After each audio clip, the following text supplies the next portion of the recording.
ముందుగా శ్యామరావు తల్లికి నాకు ఇద్దరు జ్ఞానాన్ని అందించి నా గురువైనటువంటి బ్రహ్మశ్రీ సుభాష్ పత్రిజీ గారికి, నా తల్లిదండ్రులకి నా ఆత్మ ప్రణామాలు తెలియజేసుకుంటూ ఆత్మబంధువులందరికీ ఆత్మ ప్రణామాలండి.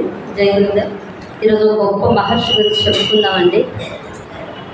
ఔర్యుడు అసలు ఆ పేరు కూడా నేను ఎప్పుడు వెళ్ళలేదండి. నేను కూడా ఇదే మొదటిసారి వింటూ.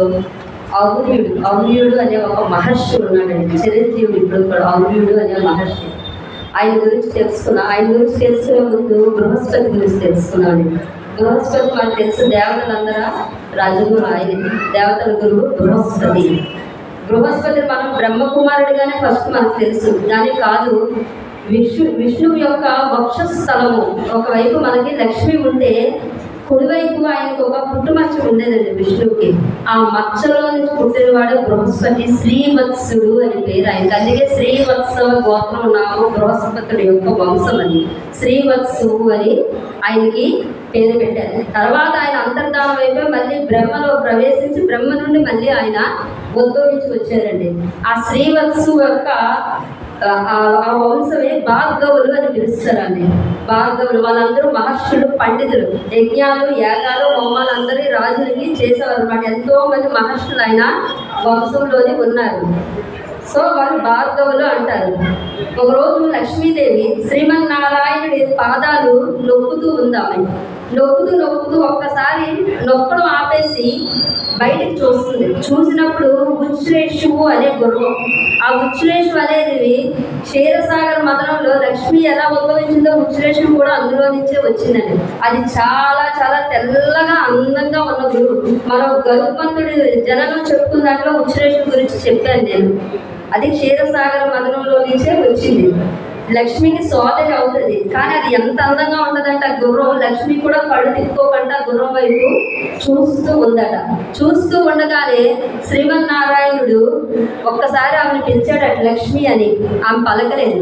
మళ్ళీ రెండోసారి కొంచెం గట్టి వాయిస్తో లక్ష్మి అని పిలిచాడు, అయినా పలకలేదు. ఆయన కోపంతో గుర్రాన్ని చూసి మైమరిచిపోతున్నావు కాబట్టి నువ్వు గుర్రంగా జన్మించుగాక, ఆడగుర్రంగా పుట్టమని శాపం ఇచ్చారు లక్ష్మీ శ్రీమన్నారాయణుడు. వెంటనే ఆమె ఉలిక్కి పడ్డది. స్వామి, ఇంత దానికి అంత శాపం ఏంటి? నేను ఇలా చూశాను అంతే కదా, దానికి ఎవరైనా శాపం ఇస్తారా అంటే ఆయన ఒక నవ్వు నవ్వి, లోక కళ్యాణం కోసం నీకు శాపం ఇచ్చాను అంటే, భగవంతుడు ఏం చేసినా దాని వెనక ఒక కారణం ఉంటుంది. కారణం లేకుండా ఆయన ఏమి చేయరు. లోక కళ్యాణం కోసం వేశాను. నువ్వు ఉత్తర కురుక్షేత్రం వైపు వెళ్ళి తపస్సు చేయి. గుర్రంగా జన్మ తీసుకొని వెళ్ళి ఉత్తర కురుక్షేత్రం వైపు కూర్చొని నువ్వు తపస్సు చేయి. నేను వస్తాను. నేను వచ్చి మన ఇద్దరు సంభోగంలో ఒక కుమారుడు జన్మిస్తాడు, తర్వాత నీ శాప విమోచనం అవుద్ది, మనము వచ్చేద్దాము అని చెప్తాడు. అలాగే ఆమె గుర్రంగా జన్మ తీసుకొని తపస్సు చేస్తూ ఉంది. శ్రీమన్నారాయణుడు కూడా మగ గుర్రంగా అశ్వంగా జన్మ తీసుకొని వచ్చాడు. వాళ్ళిద్దరికి అశ్వరూపంలో స్వామి, అశ్విని రూపంలో మహాలక్ష్మి, వీరిద్దరి సంభోగంతో ఒక కుమారుడు పుట్టాడు. అశ్వం అంటే హయము, సంస్కృతంలో హయము అంటే గుర్రము. హయంకి పుట్టినవాడు కాబట్టి హైహయుడు అని నామకరణం చేశారు. ఆ పిల్లవాడికి హైహయుడు ఆ పిల్లవాడు. అదే హైహై వంశము. ఆ హైహై కుమారుడు పుట్టిన తర్వాత వీళ్ళిద్దరూ ఆ కుర్రవాడికి ఏకవీరుడని ఇంకో నామకరణం చేసి అక్కడ వదిలేసి వాళ్ళు వెళ్ళిపోయారు. ఆ కుర్రవాడు వెళ్ళిపోయిన తర్వాత యయాతి మహారాజు, ఈ యయాతి మహారాజు ఎవరంటే శుక్రాచార్యుడు, రాక్షసుల గురువైనటువంటి శుక్రాచార్యుడి యొక్క అల్లుడు యయాతి మహారాజు. దేవయాని, శుక్రాచార్యుడి కుమార్తె దేవయాని బృహస్పతి యొక్క కుమారుడైనటువంటి కచుడిని ఆమె ప్రేమిస్తుంది. కానీ కచుడు నిరాకరించి శాపం ఇస్తాడు. నీకు ఒక చక్రవర్తితో వివాహం జరుగుతుందని శాపం ఇచ్చినప్పుడు ఈ దేవయానికి యయాతి మహారాజుతో వివాహం జరుగుతుంది. ఆ యయాతి మహారాజుకి ఈమెకి తుస్రుడు అనే ఒక కుమారుడు ఉంటాడు. ఆయన ఈయన తీసుకెళ్ళి పెంచుతాడు.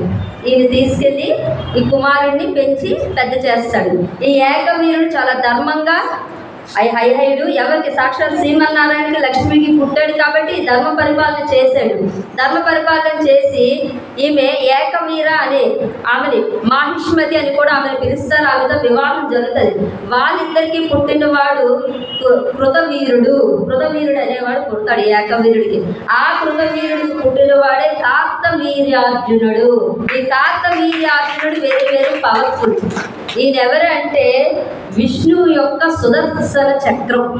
సుదర్శన చక్రం నేను దత్తాత్రేయ చరిత్రలో మా వాళ్ళందరికీ చెప్పాను. సుదర్శన చక్రానికి అహంకారం వచ్చినప్పుడు విష్ణువు శపిస్తాడు. సుదర్శన చక్రానికి అహంకారం వస్తుంది. నేను ఉండబట్టే కదా విష్ణువు ఇన్ని యుద్ధాలు చేయగలుగుతున్నాడు అని ఒక అహంకారం వచ్చినప్పుడు విష్ణువు శాపం ఇస్తాడు. అయితే నువ్వు భూలోకంలో జన్మ తీసుకో, నాతోనే యుద్ధం చేయు, నేనే వస్తాను నన్ను అహంకారం అనచడానికి ఆయన శాపం ఇస్తే విష్ణువు యొక్క చక్రమే సుదర్శన చక్రం కార్తవీర్యార్జునుడిగా భూమి మీద పుడతాడు. ఆ పుట్టినప్పుడే ఆయన అంగవైకల్యంతో పుడతాడు. మొదట అంగవైకల్యంతో పుడతాడు. 2 చేతులు పని చేయవు. అంటే చాలా వికృత రూపంగా చాలా ఘోరంగా ఉంటాడు. ఆయన దత్తాత్రేయుడి దగ్గరికి వెళ్ళి ఆయన పెట్టిన పరీక్షలన్నీ తట్టుకొని దత్తభక్తుడిగా మారిన తర్వాత ఆ దత్తాత్రేయుడు అనుగ్రహిస్తాడు. అనుగ్రహించినప్పుడు ఈయన నా 2 చేతులు అవిటివైపే కాబట్టి నాకు 1000 బాహువులు కావాలి, 1000 చేతులు కావాలని వరం కోరుతాడు ఆయన. ఆ వరంతో పాటు స్వామి అన్నిటి కోరికలకి నీ దగ్గరికే చిన్న చిన్న వాళ్ళు రావడం ఎందుకు, నాకు మీరు శక్తిని ప్రకాశిస్తే చిన్న చిన్నవన్నీ నేనే తీర్చేస్తాను అని చెప్తే దత్తాత్రేయుల వారు అనుగ్రహిస్తారు. ఆయన ఆ 1000 బాహువులు ఆయన ఎప్పుడు తలుచుకుంటే అప్పుడు 1000 చేతులు వచ్చేస్తాయి ఆయనకి. ఆయన వచ్చి రాజ్యపాలన చేస్తాడు, చాలా బాగా చేస్తాడు. అప్పటికి దత్తాత్రేయులు చెప్తారు అహంకారం తెచ్చుకోవచ్చు. మనిషికి అహంకారం చాలా చాలా ప్రమాదం. మనిషిని అదే అట్టడు కింద తోసేస్తుంది. అహంకారం తెచ్చుకోవచ్చు. దేవుని యొక్క సొత్తు, గురువు యొక్క సొత్తు ఎప్పుడు ముట్టకు అని దత్తాత్రేయులు చెప్తారు. ఈయన వస్తాడు. ఈయన 1000 అశ్వమేధ యాగాలు చేశాడట. అప్పుల్లోనే చేసి ఎన్నో యజ్ఞాలు యాగాలు చేశాడు. రాజ్యం ప్రజలంటే ఈయన ఎంత సంపాదించాడంటే దానంకి ధర్మంకి లోటు లేదనమాట. యజ్ఞం చేసిన తర్వాత పండితులకి ఎంతంటే అంత తులాభారం వేసినట్టు ఇచ్చివాడట. పండితులందరినీ కూడా యజ్ఞాలు యాగాలు చేసిన ఈ భార్గవులే చేసేవారు. ఈ బృహస్పతి వంశం వాళ్ళే ఈ భార్గవులే యజ్ఞయాగాలు చేస్తే వాళ్ళందరికీ అలాగే ఆ బంగారు రాసులు ఇచ్చి పంపించేవాడు ఆయన. ఆయనకి ఎక్కడ అహంకారం వచ్చింది? ఆ జమదగ్ని ఆశ్రమంకి వెళ్ళినప్పుడు కామధేను యొక్క కుమార్తె ఉంది సురభి. దాన్ని చూసినప్పుడు ఆయనకు కలిగింది నాకు ఇది కావాలి. మన విశ్వామిత్రుడిదే అదే వశిష్ఠుడి దగ్గర ఆ కామధేను సభలకు ఉంటుంది. అక్కడే వచ్చింది ఈయనకి కూడా సురభి నాలాంటి మహారాజు దగ్గర ఉండాలి. అక్కడ వాళ్ళిద్దరికి బాధలైనప్పుడు జమదగ్ని మహర్షిని చంపేస్తాడు.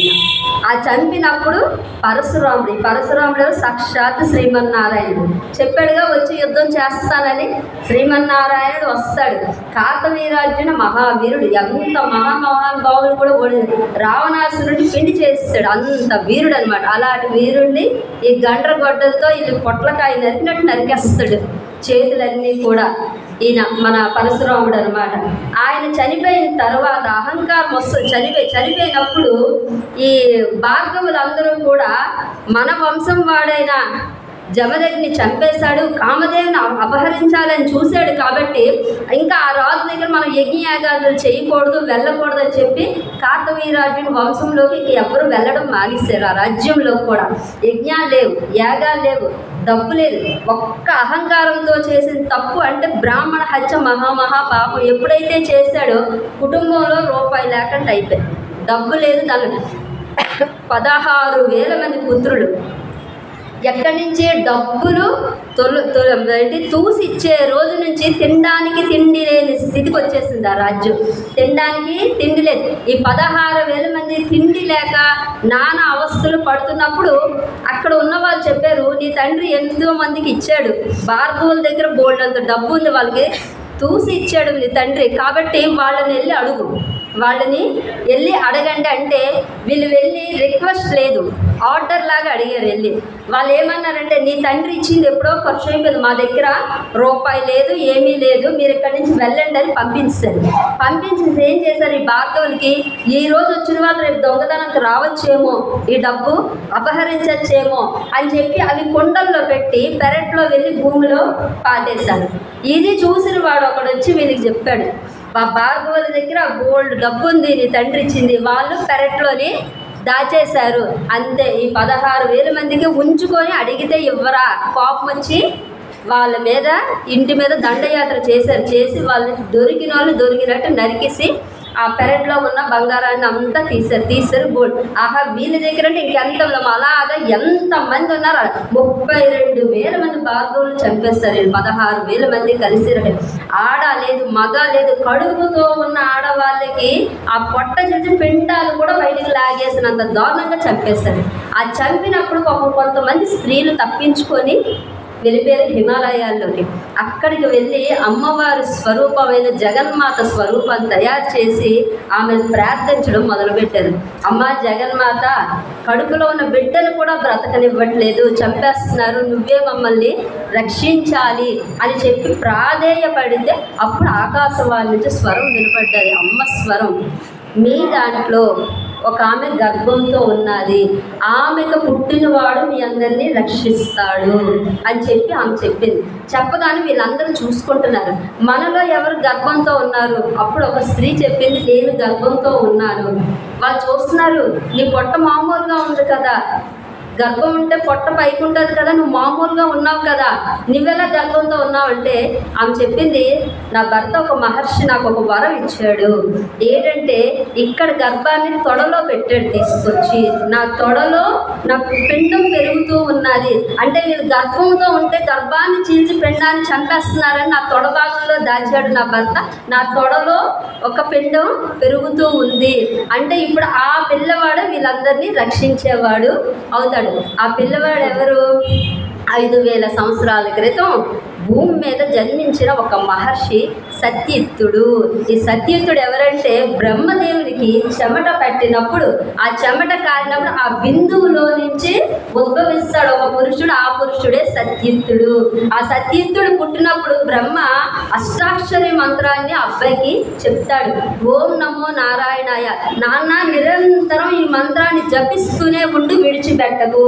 ఎంత జపించాడంటే కూర్చున్నా, పడుకున్నా, తిన్నా, లేచినా, ఏదైనా అబ్బాయికి ఇంకా రోజంతా ఓం నమో నారాయణ, ఓం నమో నారాయణ, ఇంకా అది చేస్తూనే ఆ పిల్లవాడు పెరిగినప్పుడు అప్పుడు బ్రహ్మ వచ్చి చెప్తాడు, నాన్న నువ్వు భూమి మీద జన్మ తీసుకోవాలి, నువ్వు భూమి మీదకి వెళ్ళి ధర్మాన్ని నిలబెట్టు, భార్గవుల వంశాన్ని నీవు రక్షించి తపస్సుకున్న శక్తి ఏంటో తెలియజేయు భూమి మీద అని చెప్పి ఆయన చెప్తాడు. ఆ కుర్రవాడే ఈమె గర్భంలో ప్రవేశించిన వాడు. ఆ అబ్బాయి ఈ మాట ఈమె చెప్పినప్పుడు ఈ 16,000 మంది ఎక్కడి నుంచి వచ్చారు ఒక్కసారి వచ్చి ఆ మాట విన్నారు. అంటే నీ గర్భంలో ఇంకొకడు తొడలో పెరుగుతున్నాడా, వీడు మమ్మల్ని నాశనం చేసినాడు అవుతాడు, అయితే ఇప్పుడే వీడిని చంపేస్తాం, ఈ తొడ చీల్చేస్తాం అని చెప్పి 16,000 మంది వస్తున్నారు. అందరూ పరిగెట్టగలరు, ఆమె ఎలా పరిగెట్టగలదు? కడుపుతో ఉంటేనే తొడలో ఉన్నాడు, ఆమె పరిగెట్టలేక అక్కడే ఉండిపోయింది కళ్ళు మూసుకున్నప్పుడు ఇందులో ఉన్న ఆ పిల్లవాడు ఆగ్రహంతో ఆ తొడ చీల్చుకొని బయటకు వచ్చాడు. ఆ పిల్లవాడు తొడ చీల్చుకొని బయటకు వస్తే తల్లికి ఏమీ అవ్వలేదు. ఎలా అయితే వచ్చాడు ఆ తొడ అలాగే కలిసిపోయింది, ఇంత చుక్క రక్తం రాలేదు. ఆ బయటకు వచ్చిన కుర్రవాడు వస్తూనే ఇంత పిల్లవాడు కూడా 8 సంవత్సరాల పిల్లవాడుగా మారిపోయాడు. ఇంత పిల్లవాడు అయిపోయాడు 8 సంవత్సరాలు. ఒంటి మీద నల్ల జింక చర్మం కమండలంతో వచ్చాడు ఆ పిల్లడు, జళ్ళు వేసుకొని. ఇంత పిల్లవాడు ఎంత తేజస్సుతో ఉన్నాడంటే తీసాడు. ఉరుము అంటే తొడ, ఉరుము నుంచి పుట్టినవాడు కాబట్టే ఔర్యుడు అని పేరు పెట్టారు ఆ పిల్లవాడికి. ఆ తొడ నుంచి పుట్టినవాడు ఔర్యుడు. ఆ ఔర్యుడు ఒక్కసారి ఆగ్రహంతో వాళ్ళ వైపు చేసి హూంకారం చేస్తే చాలు 16,000 మందికి కళ్ళు పోయారు, గుడ్డివారు అయిపోయారు. వాళ్ళు ఆశ్చర్యపోయారు. వెంటనే కాళ్ళ మీద పడ్డారు, తల్లి కాళ్ళ మీద పడ్డారు. అమ్మ నువ్వు శాపం పెట్టావు, మహాపతివ్రతలాగా ఉన్నావు, ఎంత పని చేస్తే మాకు శాపం పెట్టావంటే, నాయన నాకు అంత తపశ్శక్తి లేదు, నేను కాదు నా కుమారుడు అలాగా చేశాడు. వెంటనే నా పిల్లవాడు పాదాల మీద పడి ప్రాధేయపడ్డారు. పుట్టుకతో గుడ్డిగా ఉంటే పర్వాలేదమ్మా, మధ్యలో గుడ్డంటే చాలా చాలా కష్టం, బతకలేము, తప్పు చేశాం మేము, కాబట్టి ఇక మీదట ధర్మంగా బతుకుతాం, క్షమించమని అన్నాడు. ఆయన చెప్పాడు, ధర్మం అనేది మన భూమి మీద హైందవ ధర్మం, సనాతన ధర్మం అనేది ఒకటి ఉన్నది. నీ తండ్రి ఒక్క అహంకారంతో చేసి ఒక హత్య చేశాడు, అది మీకు చుట్టుకుంది ఆ పాపం. పోనీ మీరైనా సన్మార్గంలో వెళ్ళారంటే భార్గవులు నిజమే అబద్ధం చెప్పారు, ఆ ఒక్కల్ని చంపేసి ఉంటే మీది అయిపోరు. కానీ భార్గవుల వంశస్థులు ఆడ లేదు మగ లేదు, కడుపుతో ఉన్న పిండాలతో సహా చంపేశారు. అది మహా పాపం అని అంటే క్షమాపణ అడిగారు. ఎంత క్షమాపణ అడిగారంటే ఆయన దయించి సరే మీకు కళ్ళు తెప్పిస్తానని కళ్ళు తెప్పించారు.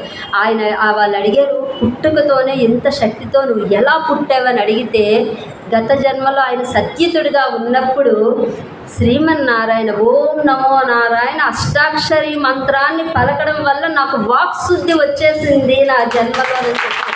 అంటే ఆ మంత్రానికి ఎంత పవర్ ఉందో చూడండి. ఆ మంత్రం వేళ అంత శక్తితో ఆ పిల్లవాడు పుట్టాడు. వాళ్ళు వెళ్ళిపోయారు. పిల్లలు ఎప్పుడు మహర్షుల తల్లిదండ్రుల దగ్గర ఉండరు. తల్లికి నమస్కారం చేసి గౌహతికి వెళ్ళాడండి. గౌహతి దగ్గర ఫస్ట్ కామధేను భూమి మీద అడుగుపెట్టిన ప్లేసే గౌహతి. ఆ గౌహతి దగ్గరికి వెళ్ళి అక్కడ అప్పుల్లోనే నరకాసురుడు నవగ్రహ టెంపుల్ కట్టాడట, ఆలయం, నవగ్రహ ఆలయం కట్టాడట. ఈయన వెళ్ళి ఆ ఆలయంలోని 9 నెలలు తపస్సు చేశాడట.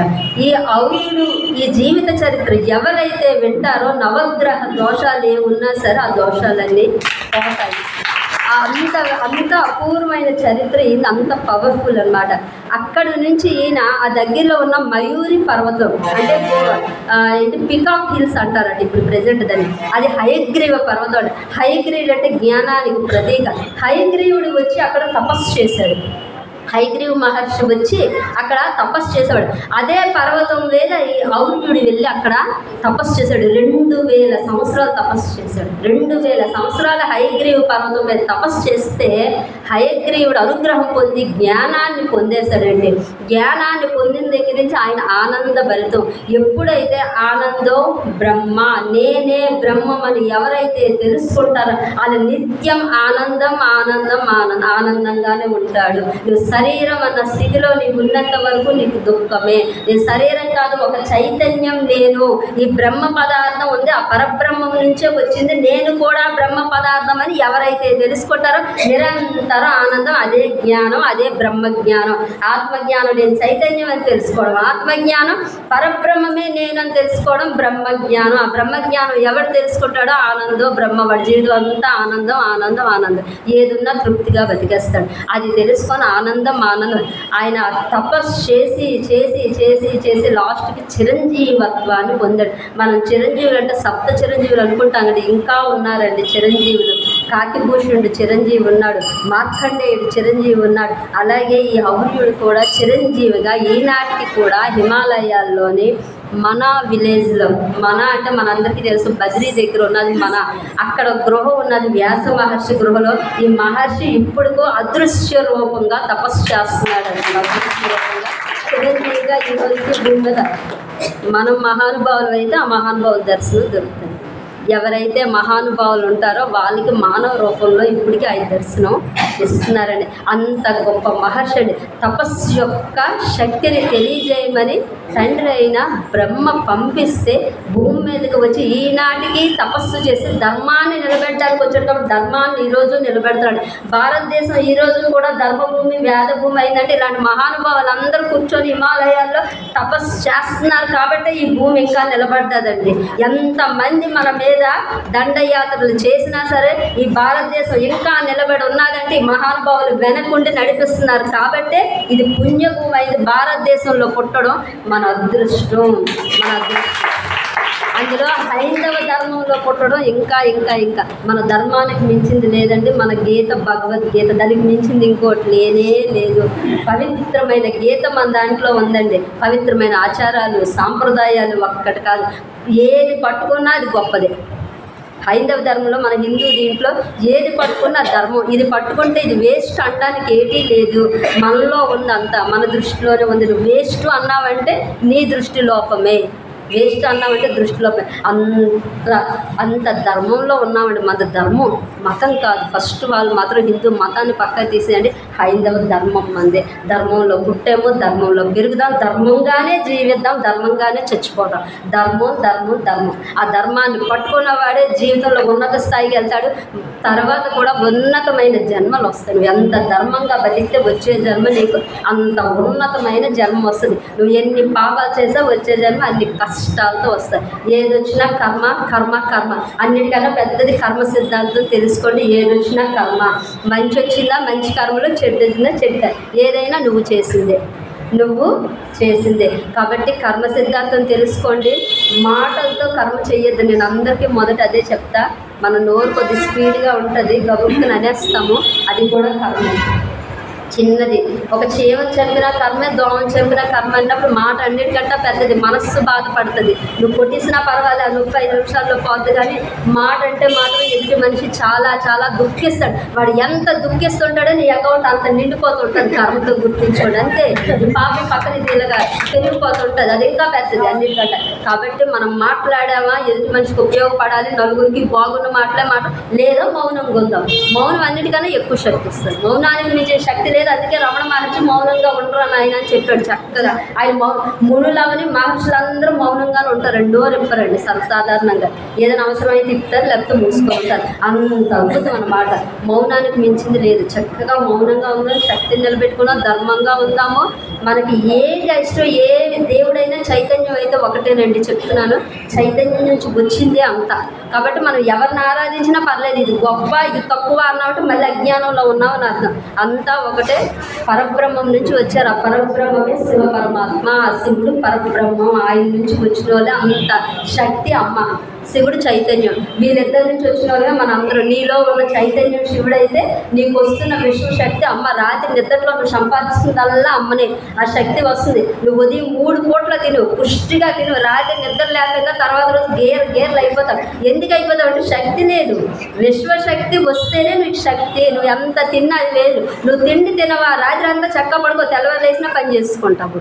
ఆ విశ్వశక్తి నిద్రలో ఏది వస్తుందో ధ్యానంలో కూడా అదే 100 రెట్లు వస్తుంది. నువ్వు పడుకున్నప్పుడు ఎంత సంపాదిస్తావు, ధ్యానంలో ఎంత సంపాదిస్తావు. అయితే ధ్యానంలో విశ్వశక్తి సంపాదించాలంటే నీ మనస్సును శూన్యం చెయ్యాలమ్మా. మనస్సు అనేది మధ్యలో ఒకటి ఉంది. భగవంతుడికి నీకు భగవంతుడు చెప్పాడు నువ్వు నన్ను చేరుకోవాలి అని అంటే మధ్యలో ఒక లింక్ పెట్టాడు. అది దాటితే కానీ నువ్వు రాయలే. ఆ మనస్సు అనే మాయను పెట్టాడు నీ లోపల. ఆ మనస్సు అనే మాయను జయిస్తేనే నీవు పరమాత్మని చేరుకోగలవు. అన్నిటికంటే మాయేది మనస్సు మనస్సు మనస్సు. దాన్ని జయించడం అంత సులువేమి కాదు.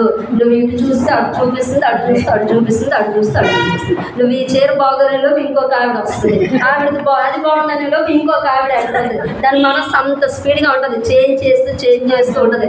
దాన్ని కంట్రోల్ చేయడం అంత ఈజా. కళ్ళు తాగిన కోతి ఒక్క చెట్టు మీద ఉండదు, అంత స్పీడ్ పరిగెడుతుంది. ఎన్ని ఆలోచనలు చేస్తుందో, రోజుకి ఎన్ని చేస్తుంది, ఎన్ని తెచ్చి పెడుతుంది బుర్రలో.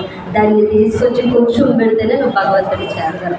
భగవంతుడికి చేరాలంటే దాన్ని తీసుకొచ్చి నువ్వు కూర్చొని పెట్టి శ్వాసను గమనించండి. శ్వాస మీద ఆలోచన. మనసు ఏం చేస్తుంది, ఆలోచనలు చేస్తుంది. కళ్ళు ముయ్యగానే 1,00,000 ఆలోచనలు తెచ్చి పెడుతుంది. ఎక్కడ లేనివన్నీ తెచ్చి పెడుతూనే ఉంటుంది. అయితే గతంలో తీసుకెళ్ళిపోద్ది. ఎవరో ఏదో అన్నివో ఏటో అవన్నీ తెచ్చి పెడతారు. లేదా భవిష్యత్తులో ఎప్పుడో పుట్టబోయేవాడో పుట్టినోడో వాడి గురించి ఆలోచన ఏదో ఒకటి చేస్తుంది. కానీ ప్రశాంతంగా మాత్రం ఉండనివ్వదు.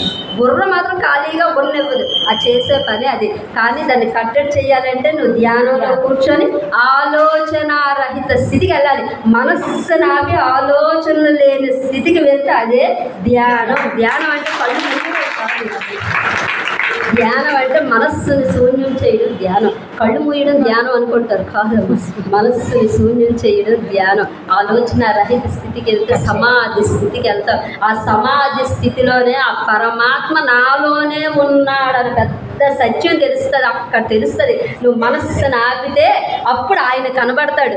అప్పుడు తెలుస్తుంది, ఆహా ఇంత చైతన్యం ఇంత ఎక్కడో అనుకున్నాను, నా లోపల ఉన్నదా ఇదంతా అని అప్పుడు తెలుస్తుంది నీకు. అప్పుడు తెలిసినప్పుడు పొందుతావు. చూడు ఆనందం, ఇందాక చెప్తా ఆనందో బ్రహ్మ, అదే ఆనందం. అప్పుడు పొందుతావు నీ ఆనందం. భగవంతుడు ఎక్కడ అని ఎతికాను, ఎక్కడ నా లోపలే ఉన్నాడా, ఇంతవరకు పరిగెట్టానే బయట ఇందులో ఉన్నాడని ఇప్పుడు తెలిసిందా, అప్పుడు పొందుతుంది ఆనందం. అది శాశ్వత ఆనందం. మిగతావన్నీ సినిమాకి వెళ్ళు తాత్విక ఆనందం, మంచి ఫుడ్ తిను తాత్విక ఆనందం, ఇది మంచి చీర కట్టు, అది తాత్కాలిక ఆనందం తప్ప శాశ్వత ఆనందం కాదు. ఎప్పుడైతే నేను ఒక జీవుణ్ణి, నేను ఒక చైతన్యాన్ని, నేను పరబ్రహ్మం నుంచి వచ్చాడు శివుడే నా తండ్రి నా లోపలే ఉన్నాడని ఎప్పుడైతే నీవు తెలుసుకుంటావో శాశ్వత ఆనందాన్ని పొందేస్తావో అది శాశ్వతం. అదే బ్రహ్మానందం. అది పొందాలమ్మ ధ్యానంలో. మనం ఎన్ని కార్యక్రమాలు, పూజలు చేసుకోండి, లలిత చదవండి, అన్నీ చేసుకోండి, మీ కార్యక్రమాలు ఏవి పక్కన పెట్టాల్సింది. అవన్నిటితో పాటు ధ్యానం కూడా చెయ్యాలి. వాటన్నిటితో పాటు ధ్యానం, ఎందుకంటే నేనెవరు అనే ప్రశ్న ధ్యానంలోనే తెలుస్తుంది, ఇంకెక్కడా తెలియదు. రమణ మహర్షి సింపుల్గా నీవెవరో తెలుసుకో అనేసారంటే ఆ తెలుసుకోవడం అంత సులువు కాదు. అందులో కూర్చుంటే తెలుస్తుంది. నేనెవరు అని తెలుసుకునేది ఇంకెక్కడా నువ్వు తెలుసుకోలేవు. మిగతా అంత ఆనందం మామూలుగా, ఇది మాత్రం శాశ్వతాన్ని ఆ నేనెవరు తెలియడంలోనే ఉంది. కాబట్టి ధ్యానం చేయండి అమ్మ. చక్కగా కళ్ళు మూసుకోండి. ఇది అన్నిటికంటే సులువైనది. మీరు పైన కూర్చోవచ్చు, మంచం మీద కూర్చోవచ్చు, సోఫా సెట్లో కూర్చోవచ్చు, దివానా ఎక్కడైనా కూర్చోవచ్చు. చక్కగా మఠం వేసుకోండి. లేదు మేము మఠం వేయలేము, మాకు నడువు నొప్పి వస్తుంది అంటే కాళ్ళు చాపేసుకోండి. హ్యాపీగా కాళ్ళు చాపుకొని కాళ్ళు మీద కాళ్ళు వేసుకోండి. వేడల్లో వేడి పెట్టుకోండి. ఏ వయసు వాళ్ళని చేయొచ్చు, వయసుతో సంబంధం లేదు. కళ్ళు మూసుకొని శ్వాసను గమనించండి. నాభి నుంచి పైకి వెళ్తుంది, కిందకు వస్తుంది. మీరు గమనిస్తే ఇక్కడ తెలుస్తుంది. నాభిలా పైకి వెళ్ళి కిందకు వస్తూ ఉంటుంది. ఇక్కడి నుంచి ఇక్కడికి వచ్చి, ఇక్కడి నుంచి ఇక్కడికి ఇలా తగ్గడం కూడా తెలుసు. ఇక్కడికి వచ్చినప్పుడు ధారణ, ఈ స్థితికి వచ్చినప్పుడు చక్కగా నిలబెట్టండి. ఇక్కడ ఉంది సినిమా అంతా, ఎక్కడా లేదు, ఇక్కడ ఉంది నిజం. అందుకే బొట్టు పెడతాం ఆజ్ఞాచక్రం. ఇక్కడ నుంచి మొత్తం మొదలవుతుంది మనదంతా. అప్పుడు తెలుస్తుంది నాకు వెలుగు కనబడ్డది, శివుడు కనబడ్డాడు, జ్యోతి కనబడ్డది, ఇవన్నీ కనబడ్డా అక్కడ మొదలవుతాయి. ఇక్కడికి వచ్చాక అప్పుడు మీకు తెలుస్తుంది ఏముంది లోపలని. అంతా తిరుగుతున్నారు, ఈ లోపల ఉంది అంతా కూడా. ఈ లోపలే అద్భుతమైన సృష్టి అంతా కూడా ఉంది. అప్పుడు మీకు తెలుస్తుంది. అలాగ మీరు అరగంట చేస్తే అరగంట చేయండి, పావుగంట చేస్తే పావుగంట చేయండి, గంట చేస్తే గంట. మీ శరీరం ఎంతసేపు సహకరిస్తే అంత. శరీరాన్ని ఇబ్బంది పెట్టి చేయకండి, బలవంతంగా అస్సలు చేయదు. మీ శరీరం ఎంతసేపు సహకరిస్తే అంతసేపు హ్యాపీగా చేసుకోండి. అయిపోయిన తర్వాత డైరెక్ట్గా కళ్ళు తెరవకండి అమ్మ. విశ్వశక్తి మనం సంపాదించడం, మన పెద్దలు మనకు పెట్టింది ఏంటంటే తెల్లవారు లెక్కన అరచేతులు కళ్ళు మీద పెట్టుకొని దిగు అంటారు. ఎందుకు? లక్ష్మీ ఏదో ఒక లింక్ పెట్టాలి. విశ్వశక్తి సంపాదించినప్పుడు ఇలా కళ్ళు మూసితే లేచి మళ్ళీ ఇలా మన అరచేయి చూస్తే మన విశ్వశక్తి మనలోకి వెళ్తుంది. అలాగే ధ్యానంలో కూడా విశ్వశక్తి సంపాదిస్తున్నాం కాబట్టి మళ్ళీ అది నీ లోపలికి వెళ్ళాలంటే ఈ అరచేతులే కళ్ళు మీద వేసుకోవాలి. ఈ అరచేయి రెండు ఇలా చూసుకుంటే మీ శక్తి మీలో లేదు, బయటికి విడిచిపెట్టాలో మళ్ళీ విశ్వంలోకి పోతుంది. లేదా ఎదురుగా ఎవరుంటే వాళ్ళలోకి ఆ శక్తి మీరు సంపాదించి దానిలోకి వెళ్ళిపోతుంది. కాబట్టి మళ్ళీ రెండు చేతులు పెట్టుకొని మీ శక్తిని మీ లోపలికి పంపుకోవాలి. చాలా చాలా సులువైన ధ్యానం. మీరు చేస్తుంది ఏదైనా డౌట్లు ఉంటే నా నెంబర్ ఇస్తాను, చక్కగా ఫోన్ చేయండి, నాతో మాట్లాడండి. కానీ రోజు కనీసం ఒక అరగంట అయినా ఉదయం రాత్రి ధ్యానం మాత్రం చేయండి. మన టైం అయిపోయింది, ఇంకా లాస్ట్కి ఎంత మన వయసులో ఎంత వచ్చాయంటే రామనామం జపించుకునే స్టేజ్కి వచ్చేస్తాము. కాబట్టి మనం ఇప్పుడు ధ్యానం నేను చెప్పినట్టు 3 గంటలు 4 గంటలు చేయలేరు. కాబట్టి కనీసం పావు గంట చేసుకొని ఆ రామనామనైనా ఆయన నామంతోనే కదా అంత శక్తి సంపాదించేశాడు. కనీసం వచ్చే జన్మ ఉత్తమంగా ఇంత గొప్ప జన్మ మళ్ళీ రావాలని అంటే కనీసం నామమైనా పట్టుకుందాం. ధ్యానం చేస్తూ రోజంతా రామ అంటే రమించేవాడు, ఆనందాన్ని ఇచ్చేవాడు రాముడు. ఆ రామనామ స్మరణ చేస్తూ ఉంటే వచ్చే జన్మ ఆ నామంతోనే ఉద్ధరిస్తా చక్కగా మంచి జన్మ వస్తుంది. ఆధ్యాత్మిక మార్గంలో వెళ్తాం, మహానుభావులు తగ్గుతారు, నీ జీవితం మారిపోతుంది. వచ్చే జన్మ అయినా సరే కనీసం ఇక్కడి నుంచే నా ప్రయత్నం చేద్దాం, నేను విడిచిపెట్టద్దు. ధ్యానం అనేది చేద్దాం. జై గురు.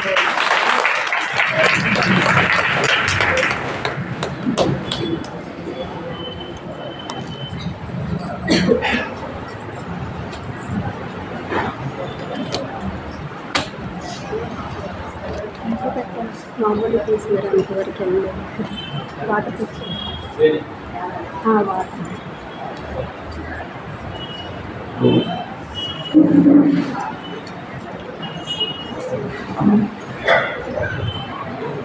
యాక్చువల్గా రేపు మన పెద్దకోవడం సమాధానం పెద్దది క్లాస్ కానీ నాకు క్యాంప్ పడుతుంది. హాస్టల్ తిరుగుతున్నాను. అది రేపు క్యాన్సిల్ చేసి పౌరులు అదే ఇంకొకరు చూసుకొని మన పెద్దకోవడం సమాధానం జరిగేది పెట్టుకున్నాను. వాళ్ళందరూ చాలా ఆనందపడి అక్కడ వాళ్ళు వెళ్తున్నారు. ఇద్దరు చేసుకుని కారణాలు అవకాశం ఈవినింగ్ పెట్టేది మార్నింగ్ రావడం